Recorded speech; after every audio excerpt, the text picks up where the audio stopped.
એક 6 વર્ષનો બાળક એમએટ, વિદેશનો આ બાળક છે, 6 વર્ષનો બાળક, એના પપ્પા આર્થિક સદ્ધર હતા. એના પપ્પાને એવું કહે છે કે પપ્પા મારે સાયકલ લેવી છે. એટલે એના પપ્પા એવું કહે છે કે બેટા તારી ઉંમર 6 વર્ષની છે અને તું મને એમ કે મારે આ લેવું છે એટલે હું તને બધું લાવી આપું, મારે તારી કઈ જીદ પૂરી નથી કરવાની. એટલે એ બાળક નક્કી કરે છે કે મહેનત વિના મળશે નહીં, મહેનત વિના તમને માવા ન મળે. માવા એટલે 135 ના તો નથી જ કહેતી હું. માવા એટલે ગાયના દૂધના જે આપણે ખાઈએ છીએ એ માવાની હું તમને વાત કરું. તમને એમ થાય પાછા બેન માવાની પ્રોત્સાહન આપે છે. એટલે મહેનત વિના એ માવો બનાવવો હોય ને તો એના માટે મહેનત વિના કેટલોય ઘસવો પડે ને. એનો એ માણસ દૂર ઊભો હોય ને તો તમને દેખાય આવે કે આનો હાથ પીળો છે એટલે કે માવો ખાતો જ હશે. એટલે મહેનત વિના છે એને તમને સિદ્ધિ ન મળે. એટલે એ બાળક 6 વર્ષનો બાળક એવું વિચારે છે કે હું શું એવું કરું કે હું મારે સાયકલ ખરીદી દે છે તો હું સાયકલ ખરીદી શકું. એટલે બાળક પોતાના જેટલા પણ રમકડાઓ હતા એ 4800 રૂપિયાના રમકડા વેચી નાખે છે. સાયકલ 6000 રૂપિયાની આવતી હતી, પપ્પાએ ના પાડી હતી. એટલે 4800 રૂપિયામાંથી હજી શું કરવું પડે તો કે 1200 રૂપિયા હજી ઘટે.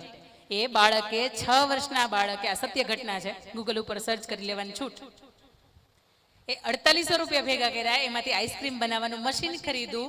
સોમથી શુક્ર ભાઈ ટગક ટગક કરતા જાય ભણવા. એની નર્સરી પૂરી કરીને ઘરે આવે. એને ઓનલાઈન શીખ્યું કે આ સોફ્ટી આઈસ્ક્રીમ કેવી રીતે બને છે. તો કે પાવડર આવે, દૂધ આવે, પાવડર ને દૂધને ભેગું કરી દેવાનું, પછી આ લિક્વિડ આની અંદર ભરી દેવાનું, એટલે હાથે હાથે સોફ્ટી આઈસ્ક્રીમ બારો આવે. એ 4800 રૂપિયામાંથી સાહેબ એને મશીન ખરીદું, આઈસ્ક્રીમ બનાવવાનું, પોતાના ઘરની બહાર સ્ટોલ મૂકે. શનિવારે અને રવિવારે હાલો આઈસ્ક્રીમ ખાવ, આઈસ્ક્રીમ આવી રીતે પોતે જાહેરાત કરે. એના પપ્પા હશે કે આને શું ખબર પડે 4800 રૂપિયાની કે રમકડા વેચી નાખ્યા અને અત્યારે આ આઈસ્ક્રીમ વેચે છે. કે એને સાયકલ લેવા હાટુથી હું તને લઈ દઈશ સાયકલ, તું ચિંતા ન કર. તો કે નહીં, હવે પપ્પા તમારા પૈસા ને હવે હું મારા જ પૈસા લઈશ. કે હારું આપણે લીધા કરે. એક મહિના, એક અઠવાડિયાના અંતે $1700 થી $1800 કમાય, ભેગા કરે. અને પછી 6-8 મહિના કે 10 મહિનાનો સમય જાય ને એટલે એને પપ્પાને કહે છે કે પપ્પા તમારે 2 વ્હીલ કે 4 વ્હીલ લેવી હોય ને તો કેજો, આપણી પાસે સગવડતા થઈ ગઈ, મારી સાયકલ તો આમે આવી જાય. આ 6 વર્ષનો બાળક છે, એમેટ. તમે સર્ચ કરજો, તમને બહુ મજા આવશે આવી ઘટનાઓ સાંભળવાની. ત્યારે આપણને એમ થાય કે આપણે 60-60 વર્ષના થયા ને તો આપણને ગણે તો 30 વર્ષના થયા ને તો એને ખબર નથી પડતી કે આપણે હવે કાલે સવારમાં એક બાયડી છે, 2-3 છોકરાઓ છે, મા બાપની જવાબદારી છે, મા બાપને એમાં બેમાંથી એકાદાને કંઈક ને દવાખાનું છે ને છતાં આપણે કમાવવું પડશે. ઘણે ને એવી 30 વર્ષે ખબર નથી પડતી. ત્યારે આ 6 વર્ષનું બાળક છે ને એનું ધ્યાનમાં લેજો કે મહેનત કમાયા સિવાય મળતું નથી. અને તમને એમ થતું હોય કે મોબાઈલની અંદર આપણે લૂડો ગેમ રમશું તો એનાથી કાંઈ નથી મળતું, વયું જાય. કેટલાય ઘણા એવા અહીંયા બેઠા હશે કે જેણે ઓનલાઈન આ ગેમિંગના માધ્યમથી પોતાના પૈસા છે ખોયા છે, જાહેર ન કરતા. પણ તમને ખબર જ હશે કે ઘણા હશે આની અંદર. ઘણા આપણે ઓનલાઈન શોપિંગના માધ્યમથી કંઈક મંગાવ્યું હોય, ઇન્સ્ટાગ્રામની અંદર જોઈ પછી આપણે એને પૈસા આપી દઈએ, પછી આપણને બ્લોકમાં નાખી દઈએ. ઈ ભાઈ છૂટા ને આપણે છૂટા. હા કે ના? હા, આવું થાય છે. પણ મહેનત વિના કંઈ તમને મળતું નથી. અને સસ્તું જેટલું હોય ને એટલું સારું હોતું નથી. તમને એમ થાય કે આ તો 200 રૂપિયાનું જ મળે છે, કિંમત તો 2000 રૂપિયાની છે. પણ 2000માં વિશ્વાસ કરે, 200 રૂપિયામાં વિશ્વાસ ન કરે. ઈ તમને શીખવે છે એફર્ટ, મહેનત કરો. અને મહેનતનું મળેલું હોય ને તમારી 7 પેઢી ભોગવે, અને મહેનત વગરનું મળેલું હોય એ 7 પેઢીનો પણ વિનાશ કરીને જાય ખરું. એના પછી એફ, ફેથ, શ્રદ્ધા. ભગવાનની અંદર શ્રદ્ધા રાખો કે જે સમયે ભગવાન આપણી સાથે જેવું પણ કરે છે એ શ્રેષ્ઠ જ કરે છે. આપણી સાથે અમુક વખત, ઘણી વખત એમ થાય કે મારું એક્સિડન્ટ થયું, મારો પગ તૂટી ગયો, પણ ભગવાને લખ્યું હોય કે તારી બીજું કાંઈ ન થાય, તારી યાર બીજી કોઈ ઘટના ન ઘટે. એક બાળક હતો, પોતાના મિત્રોની સાથે શાળાની અંદર પોતે પ્રવાસમાં ગયો અને ત્યાં જંગલની અંદર, એ સરસ મજાનો વિસ્તાર હતો, પણ જંગલની અંદર આદિવાસી પ્રજા હતી, ત્યાં રહેતી હતી, ચિંગાડાલા હું એ લોકો રહેતા હતા. તો આ બાળક ત્યાં પહોંચી ગયો. બન્યું હતું એવું કે એ બાળક જ્યારે નાનો હતો ને, ઘંટીની અંદર એને આંગળી આવી ગઈ હશે અપલખણો, એટલે એ આંગળી એની તૂટી ગઈ અહીંયાથી. એટલે એના મમ્મીની પાસે રડ્યો, એટલે એના મમ્મીએ સાંત્વના આપતા એવું કહ્યું કે બેટા ચિંતા ન કરો, ભગવાને આપણી સાથે જેવું કર્યું હોય એવું જ થાય આપણી સાથે. હું મમ્મી તને કાંઈ ખબર ન પડે, એક તો આંગળી તૂટી ગઈ છે, એક તો મને રોવું આવે છે, દુખે છે, અને તું એમ કે ભગવાન જે કરે એ સારું કરે. એટલે ત્યારે એ મમ્મીને ઉપર બહુ ખીજાઈ ગયો હતો. પણ ઝીંગાડાલા હું એની અંદર ફસાયો એના બીજા મિત્રની સાથે. એને 2 મિત્રોને પેલા એ પકડી લીધા, એને નાની ઓલે પાંદડાની ચડ્ડી પહેરાવી દીધી અને બેને પકડા, આમાં ઓલા એ બધા કરી દીધા, એને મેકઅપ જે કરવાનો હોય લઈ ગયા ને કે આરે બેની બલી આપવાની છે આપણે. કે સૌથી પહેલા જે છોકરો હતો ને એને ચડાવ્યો. પછી પેલા લોકોએ જોયું, ઓહો એની આંગળી તો તૂટી ગઈ છે, કે આને તો ખંડિત કહેવાય. આની બલી ન ચડે, અને છોડી મૂકવામાં આવે. અને એ છોકરાને છોડ્યો ને પછી સૌથી પહેલા યાદ આવ્યો હોય ને તો એના મમ્મી, કારણ કે એના મમ્મી એને એવું કીધું હતું ભગવાન આપણી સાથે જે સમયે જેવું કરે ને એ શ્રેષ્ઠ જ કરે. પણ ઘણી વખત આપણી સાથે એવું અજુગતું થાય ને ત્યારે સમજાય ને. યાદ રાખજો કે આપણો પ્લાન જ્યારે જ્યારે પણ વિફળ જાય ને ત્યારે સમજવાનું કે ઉપર માસ્ટર પ્લાનર છે ને એને આપણા જીવનની અંદર પ્લાન છે ને એ આખો અનોખો બનાવી રાખ્યો છે. એટલે જ્યારે પણ સંકટની ઘડી આવે, જ્યારે પણ દુઃખની ઘડી આવે, દિલીપભાઈના નાના ભાઈ અત્યારે ભગવાનના ધામમાં ગયા, પણ એના બે દીકરાઓને બાપની કમી નથી પડવા દીધી. પણ એના દીકરાઓને જો ખબર પડત કે આ તો મારા કાકા છે, આ તો મારા મોટા પપ્પા છે, આ તો મારા બાપા છે, બરોબર છે, પણ એના પપ્પાનું દેહાંત થયું ત્યારે ખબર પડી કે કદાચ પપ્પા ન હોત ને તો એ બે ભાઈઓ એવા છે કે જે મને બાપથી વિશેષ પ્રેમ આપી શકે છે. એટલે ભગવાન જે સમયે આપણી સાથે જે પણ ઘટના કરે ત્યારે સમજવાનું કે નહીં, એને શ્રેષ્ઠ જ કર્યું છે. અને આપણે એ વિચાર્યું કે અત્યાર સુધી ભાઈ હતો, આપણે કદાચ ભાઈ ભાગ માટે એની યાર બાંધી લેત, પણ અત્યારે એની ગેરહાજરી છે એટલે એના પ્રસંગો સાચવવાની સાહેબ આપણી જવાબદારીમાં આવે છે. એટલે ઘણી વખત ભગવાન અમુક સમય આપણને એમ લાગે કે આને વ્યક્તિએ કેમ લઈ લીધા, આને તો જીવવાની જરૂર હતી, પણ ત્યારે સમજવું કે ભગવાન કદાચ આપણી પરીક્ષા કરતો હોય કે આપણે ભાઈ તરીકે કેવા બની શકીએ છીએ, આપણે મા તરીકે કેવું એને પ્રેમ આપી શકીએ છીએ. પછી એથી વિશેષ ફેથ, શ્રદ્ધા, ભગવાનની અંદર શ્રદ્ધા રાખો. જે સમયે જે થાય છે શ્રેષ્ઠ જ થાય છે. કદાચ મારે અત્યારે 3 વાગે પ્લેનમાં જવાનું છે, પ્લેન બંધ હોય, મારે સાંજે જવું પડે, મારું ઘરનું રક્ષાબંધનનો આજે દિવસ છે એ પડ્યો રહે, મારે સમજી લેવાનું કે ભગવાને કંઈક સારું જ કર્યું છે. બની શકે કે પ્લેન ક્રશ થવાનું હોય એટલા માટે ફ્લાઇટ કેન્સલ થઈ હોય ને હું આજે અહીંયા રહી ગયું હોય. જ્યારે પણ અજુગતું થાય ત્યારે સમજવાનું કે ભગવાન થેન્ક યુ, તે મને કંઈક આમાંથી શીખવાનું હશે.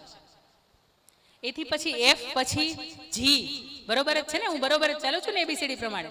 એફ પછી જી. જી એટલે ગ્રેટિટ્યુડ. કેટલા અહીંયા એવા બેઠા છે કે જેના શબ્દનો મિનિંગ ખબર છે?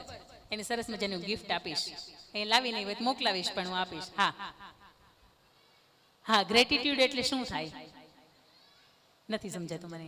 મોટેથી બોલો, એની બાજુવાળા કોઈ મને મોટે જ બોલો. ભગવાન ના, ગ્રેટિટ્યુડ એટલે ભગવાન નો થાય. હા તમે તો ખબર, મને એવું હતું તમે નહીં બોલો પણ તમે બોલ્યા. ચલો તમને મારું વારસદાર પુસ્તક બહુ સરસ મજાનું છે, તમને મોકલાવીશ તમારા માટે. ગ્રેટિટ્યુડ એટલે આભાર વ્યક્ત કરવો. કોઈ વ્યક્તિ આપણા જીવનની અંદર કંઈ પણ સારું કરે. કેટલા એવા બાળકો બેઠા છે કે જેનું સરસ મજાનું ટિફિન મમ્મી રેડી કરીને આપે છે ને આપણે એને થેન્ક યુ કહીએ છીએ.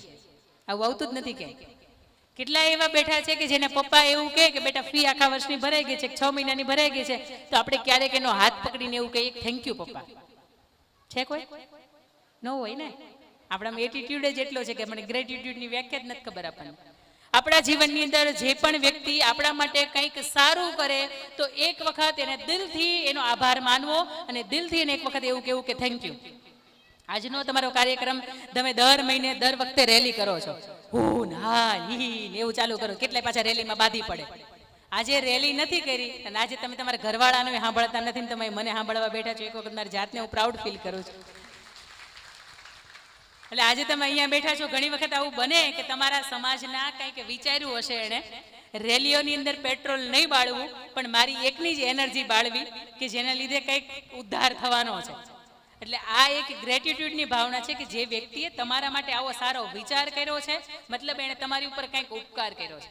આપણી ઉપર ઘણા બધાના ઉપકાર છે, આ સમાજનો તો ઉપકાર છે જ, આપણા મા બાપના એટલા ઉપકારો છે, આપણા બા દાદાને એટલા ઉપકાર છે. ઘણા બા દાદા જેવા હશે કે જ્યારે ઘરે બેઠા હોય ને તમારે બહાર નીકળવું હોય ને તો એક વખત પહેલા તમને પૂછે કઈ બાજુ, હા કે ના? મને મારા દાદા પૂછતા હોય. એટલે અમે બહુ બીકની સાથે ક્યાંય પણ જવું હોય ને તો અમે 10 માંથી 8 જગ્યાએ જવાનું હોય ને તો જ અમે જાતા. આ વાત તમને શીખવે છે કે કોઈક વ્યક્તિ તમને એવું છે કે જે પૂછવા વાળું છે. એટલે તમારે આડે ધડ ક્યાંય પણ ઉપડી જવું હોય ને તમને એમ થાય હાલો ને શમામ 2 કલાક આટા મારી આવી, એમ ન જવાય. ઘરે કોઈ પૂછવા વાળું હોય ને તો. એટલે આ ગ્રેટિટ્યુડની ભાવના છે આપણા માટે. કોઈ પણ વ્યક્તિ કંઈક સારું કરે અને તમને એનાથી કંઈક ફેર પડે, અહીંયા કંઈક ફીલ થાય તો એ વ્યક્તિને અડધી રાત્રે 3 વાગે તે થેન્ક યુ કેવું. આપણો મોટો ભાઈ હોય એને ભાઈ ભાગે ભાગ પાડ્યા હોય અને આપણે નાનો છીએ એવું માનીને એને કદાચ જમીન છે, કંઈક શેઢો છે કે કંઈક 2 વીઘા છે કે કંઈક થોડુંક આપણે વધારે આપ્યું હોય, ઘણા લઈ જવા વાળા હશે, પણ થોડુંક વધારે આપ્યું હોય ને તો એક વખત એને દિલથી કેવું કે તેમ કેવો તારો ભાઈ આભાર. આ આભારની ભાવના છે ને હંમેશા તમને ઝુકાવા નથી દેતી, તમને હંમેશા એ વ્યક્તિ પ્રત્યેનું જે તમારા દિલની અંદર જે માન છે ને એ વધારે છે. એટલે સાંજ સુધીમાં નિયમ કરજો કે એવા 3 વ્યક્તિઓનો આભાર માનજો કે જે વ્યક્તિએ તમારા જીવનની અંદર કંઈક સારું કર્યું છે. તમને ગરમા ગરમ રોટલી જમાડી હોય ને આ લોકોએ, તો એને થેન્ક યુ કહેવાનું કે હારું તું છો ગરમા ગરમ તો જમું છું. હા કે ના? જાઓ સુરતની અંદર સવારમાં 8 વાગે એમ થઈ ગયું હોય રોટલી, બે હારે જતા હોય ને કે હું નથી જાતી જોબ ઉપર, એટલે મારી ઘરે બધા ગરમા ગરમ જ જમે છે. પણ છે હજી ઘણા એવા કે જે પોતે ભાઈ બપોર બિચારો ઘરે બપોર જન્મ આપતો હોય તો એને 8 વાગ્યાની રોટલી ખાવી પડતી હોય. એટલે ઘણું બધું એવું હોય કે એની ઉપર આપણે એને થેન્ક યુ કહી શકતા હોય. બાળકોને પણ ખાસ વિનંતી મારી કે ક્યારેક તમારા ડબ્બાની અંદર પૈસા ભેગા કરતા હોય, વર્ષની ફી કેટલી છે તમારી સ્કૂલની ખબર નથી, ક્યારેક પૂછો પપ્પાને કેમ ભેગા થાય છે. કઈ સ્કૂલમાં ભણો છો? કન્યા શાળામાં. ઓકે, ઓછી હશે તો ઓછી હશે, છે જ નહીં ને? હા, કદાચ કોમ્પ્યુટર ફી 100-200 રૂપિયા ભરવી પડતી હોય તો. બાકી તમારી ફી તમને ખબર ન હોય? કેટલા એવા બેઠા છે હજી કે એને નથી ખબર મારી ફી કેટલી છે. ભરવા વાળાને પછી થેન્ક યુ કેવી રીતે આપણે કહીએ બોલો? આપણને ખબર જ નથી કે 25,000 30,000 પોદારી ઇન્ટરનેશનલ ની અંદર ઘણા હશે ભણવા વાળા, એને ખબર હશે એને બાપાને કે કેમ ભેગું થાય છે. બે હાથે પાછળ ન ઓડે. પણ ક્યારેક આપણે આપણા મા બાપને કહીએ કે થેન્ક યુ. મમ્મી ગરમા ગરમ ક્યારેક આલુ પરોઠા સરસમાં આપણને બનાવીને જમાડે ને તમને અંદરથી એમ થાય કે હા મારું પેટ શાંત થયું, તો એનું કહેવાનું કે એક વખત થેન્ક યુ. બા ગૌઢા બા, આપણા સાસુ બા આપણને ક્યાંય ન જવા દેતા હોય, અને 7મ 8મ હોય આપણને એમ કે મોજ ચિંતા જાઓ તમારી બેનપણીઓને હારે, તમારે મેળામાં જવું હોય તો જાઓ, તો બાને કહેવાનું કે બા થેન્ક યુ હો, તમે મને ક્યારેય નથી જવા દેતા, પણ આજે તમે મને એમ કીધું ખામેથી જાવે. બાને મજા આવી જાય. બાને એમ થાય બીજી વખતે આને કહું એમ, કારણ કે હામાં પાણી હાલતી હોય ને આજે મને થેન્ક યુ કહેવા આવી છે, જવા દો હાલ ને જવા દો ભલે જાય. એટલે આવું થાય ઘણી વખત. ગ્રેટિટ્યુડની ભાવના, કોઈ સારું આપણા માટે કરે તો આપણે એને થેન્ક યુ કહીએ. જી પછી એચ, હેબિટ, આપણી આદતો. ડોક્ટર અબ્દુલ કલામ સાહેબ એવું કહે છે તમે તમારું જીવન નથી બદલી શકતા, પણ તમે તમારી આદતો બદલી શકો છો, અને આદતો બદલાય એટલે જીવન બદલાય. ઘણા અહીંયા વહુ એવા બેઠા હશે કે સાસુબા એક શબ્દ બોલે તો વહુ વાળું 10 શબ્દ બોલે. મારે હાથ નથી ઊંચો કરાવો, મારે બાંધવાનું બિલકુલ નથી કરવું અહીંથી ગયા પછી. પતિદેવ બિચારા 2 શબ્દ બોલે તો સામેથી 3-4 શબ્દોનો જવાબ આવી જાય. તમને શું ખબર પડે? એટલે ભાઈ એને ખબર પડતી એટલે તમારે પૈણા, એને ખબર જ ન પડતી હોય તો તમારે પૌણ જ ખરા. એ એકલા એ મોજથી બજરંગ દળની અંદર ન જોડાઈ જાય. પણ ઘણી વખત આપણી અમુક આદતો એવી છે કે જેના લીધે આપણને દુઃખ થાય છે, આપણને પીડા થાય છે. ઘણી વખત આપણે બોલતા બોલી જઈએ પછી ઘણો પસ્તાવો થાય કે ન કર્યું હોત તો સારું હતું, આવું ન બોલાયું હોત તો સારું હતું. પણ પછી એમ કહેવાય કે શબ્દ અને બાણ બે એવા છે કે પાછા ન આવે. એટલે જ્યારે પણ બોલો, કોઈને પણ રિએક્ટ કરો ત્યારે 30 સેકન્ડ માટે ખમી જાઓ. આ પક્ષી હોય, અહીંયા પક્ષી એ ચણતું હોય તો એક વ્યક્તિ છે એને કાકરા મારતો હોય અને એક વ્યક્તિ છે એને ચણ નાખતો હોય, તો તમને સારો કોણ લાગે? ચણ નાખતો હોય. સાંભળ, હવે બેટા મેં 30 સેકન્ડ અટકવાનું કીધું છે. 30 સેકન્ડ પછી તમે આમ ચારે બાજુ જોવો ને ત્યારે ખબર પડે કાકરા મારે છે ને એ પક્ષીને ભગાડવાનું કામ કરે છે, ચણ નાખે છે ને એ પારધી છે એને ઝાડમાં પૂરી દેવાનું કામ કરે છે. ઘણી વખત ઘટના 30 સેકન્ડ કે 1 મિનિટના અંતરની અંદર જ બનવાની હોય, પણ આપણે તાત્કાલિક રિએક્ટ કરી દઈએ છીએ. હા કે ના? એટલે સાસુબા જ્યારે પણ કહેતા હોય ત્યારે ઓકે બા તમે કયો એમ હિંમત તો રાખો. ક્યારેક મા બાપ આપણને ખીજાતા હોય ત્યારે કહી દેવાનું કે હા પપ્પા તમે કયો એમ, મમ્મી તમે કયો એમ. 25 વર્ષની ઉંમરે પૂછે કે બેટા દીકરો ગમે છે, ત્યારે નક્કી થાય કે ભાઈ હા હું મારી પસંદ ના પસંદ હું જણાવું. બહુ ભાગ્યશાળી એવા ઘર હશે કે જ્યારે બાપા એને પૂછી શકે.